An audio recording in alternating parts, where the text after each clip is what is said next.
আসসালামু আলাইকুম। আশা করি সবাই ভালো আছেন। ইতিমধ্যে ডক্টর মোহাম্মদ ইউনূস সহ আরও ১৬ জন, টোটালি ১৭ জনের যে প্যানেল আপনারা দেখেছেন বা অন্তর্বর্তীকালীন সরকারের যে উপদেষ্টা মণ্ডলী, তাদের মধ্যে যে একজন দায়িত্ব পেয়েছেন তিনি হচ্ছেন আফামা খালিদ হোসেন, বাংলাদেশ দেওবন্দি ইসলামী পণ্ডিত।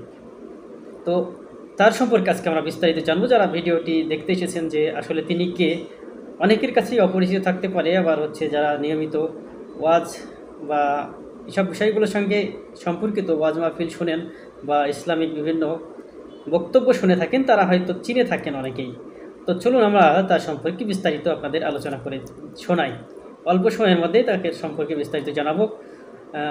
তো উইকিপিডিয়াতে তার সম্পর্কে যেটা লেখা আছে, আবুল ফয়েজ মোহাম্মদ খালিদ হোসেন, যিনি ডক্টর আফামা খালিদ হোসেন নামে সর্বাধিক পরিচিত। জন্ম ২ ফেব্রুয়ারি ১৯৬৯।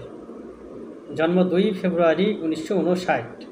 তিনি বর্তমান অন্তর্বর্তীকালীন সরকারের উপদেষ্টা ৭-৮-২০২৪। তিনি একজন বাংলাদেশি সুন্নি দেওবন্দি ইসলামী পণ্ডিত। তিনি হেফাজতে ইসলাম বাংলাদেশের সাবেক নায়েবে আমির, ইসলামী আন্দোলন বাংলাদেশের শিক্ষা উপদেষ্টা, মাসিক আত তাওহিদের সম্পাদক, বালাগুশ শরফের সহকারী সম্পাদক এবং আন্তর্জাতিক ইসলামী বিশ্ববিদ্যালয় চট্টগ্রামের কোরআনিক সায়েন্সের অ্যান্ড ইসলামিক স্টাডিজ বিভাগের অতিথি শিক্ষক। তিনি ওমর গনি ইএস কলেজের ইসলামের ইতিহাস বিভাগের অধ্যাপক ও বিভাগীয় প্রধান, এশিয়ান ইউনিভার্সিটি অব বাংলাদেশের খণ্ডকালীন অধ্যাপক এবং নেজামে ইসলাম পার্টির ছাত্র সংগঠক। ইসলামী ছাত্র সমাজের কেন্দ্রীয় সভাপতি ছিলেন।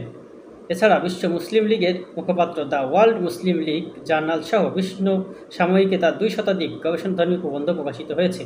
তিনি ইসলামিক ফাউন্ডেশন বাংলাদেশ কর্তৃক প্রকাশিত ইসলামী বিশ্বকোষ দ্বিতীয় সংস্করণের ৩ থেকে ৯ খণ্ড ও সিরাত বিশ্বকোষ সম্পাদনা করেছেন। তার প্রকাশিত গ্রন্থের সংখ্যা ২০টি। এছাড়াও তিনি ৪টি জাতীয় পত্রিকার নিয়মিত লেখক। তো বেশ গবেষক ভদ্রলোক, যারা অনেকেই চিনেন না তারা বিস্তারিত শুনে নিলেন, আর আরও শুনতে পারবেন ইউটিউবের বিভিন্ন ভিডিওর মাধ্যমে, বা ইউটিউবে গেলেই তার বিভিন্ন বক্তব্য আপনারা দেখতে পারবেন। তো এতটুকু আপনাদের প্রথমত জানিয়ে দিলাম। ঢাকা পোস্ট একটি লিখেছে, কে এই আলেম? প্রতিনিধি ডক্টর আফামা খালিদ হোসেন। নোবেল বিজয়ী অধ্যাপক ডক্টর মোহাম্মদ ইউনূসকে প্রধান করে দেশের অন্তর্বর্তীকালীন সরকার শপথ গ্রহণ করেছে। অন্তর্বর্তীকালীন সরকারের ১৭ জন সদস্য রাখা হয়েছে। এতে আলেম প্রতিনিধি হিসেবে জায়গা পেয়েছেন ডক্টর মাওলানা আফামা খালিদ হোসেন। তার জন্ম। আফামা খালিদ হোসেন ইসলামী অঙ্গনে তুমুল জনপ্রিয়।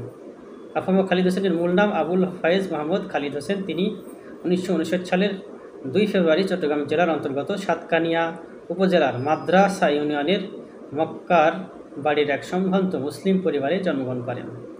ইসলামী অঙ্গনে অবদান রয়েছে অসংখ্য। এ সম্পর্কে বিস্তারিত আপনাকে আপনাদেরকে বলেছি, শুনে আপনারা কিছুক্ষণ আগেই জানতে পেরেছেন। এ বিষয়ে আরও একটি বিস্তারিত ভিডিও আপনাদের আসছে। তিনি পড়াশোনা করেছেন বাবুনগর সরকারি প্রাথমিক বিদ্যালয়ের ভর্তির মাধ্যমে। আফামা খালিদ হোসেনের শিক্ষা জীবনের সূচনা হয় এখানে। তিনি ৩য় শ্রেণী পর্যন্ত অধ্যয়ন করেন। ১৯৬৯ থেকে ৭১ পর্যন্ত তিনি আল জামিয়া আল ইসলামিয়া পটিয়ায় লেখাপড়া করেন। ১৯৭১ সালে সাতকানিয়া আলিয়া মাহমুদুল উলুম মাদ্রাসা থেকে প্রথম বিভাগে আলিম। ১৯৭৩ সালে ফাজিল পাশ করেন। সেই সময় আলিম ফাজিল পাশ করা এমন একজন গুরুত্বপূর্ণ ব্যক্তি আলেমদের প্রতিনিধি হয়ে এই উপদেষ্টা মণ্ডলীর মধ্যে যাচ্ছেন। তার সম্পর্কে আমরা যেটা জানতে পারছি যে তার পড়াশোনা, মূলত তার ব্যাকগ্রাউন্ড সেটা আপনারা জানতে পারছেন। পড়াশোনাটা ১৯৭৩ থেকে ৭৫ পর্যন্ত চট্টগ্রাম চন্দনপুরা দারুল উলুমে হাদিস অধ্যয়ন করেন। ১৯৭৫ সালে বাংলাদেশ মাদ্রাসা শিক্ষা বোর্ড থেকে কামিল পরীক্ষায় উত্তীর্ণ হন।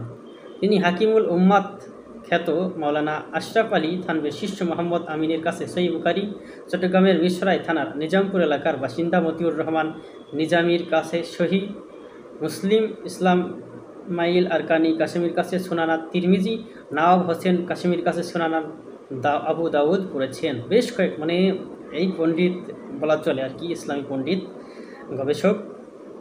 তার পড়াশোনা অত্যন্ত উন্নত মানের। আমরা যেটা দেখলাম, ১৯৮২ সালে তিনি চট্টগ্রাম বিশ্ববিদ্যালয়ের ইসলামের ইতিহাস ও সংস্কৃতি বিভাগ থেকে বিএ অনার্স, ১৯৮৩ সালে একই বিষয়ে এমএ পাশ করেন, ইসলামের ইতিহাস ও সংস্কৃতি।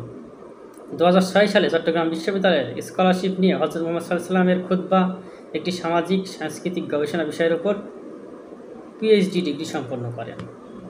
চট্টগ্রামের আল জামিয়া আল ইসলামিয়ার পটিয়ার মহাপরিচালক আব্দুল হালিম বুখারী তার শিক্ষকদের মধ্যে অন্যতম। দুর্দান্ত কিছু বিষয় জেনে নিলাম আমরা তার সম্পর্কে। তো এই ছিল তার সম্পর্কে এখনকার মতো আলোচনা। আরও বিস্তারিত তথ্য সংগ্রহ করে আপনাদেরকে জানাবো।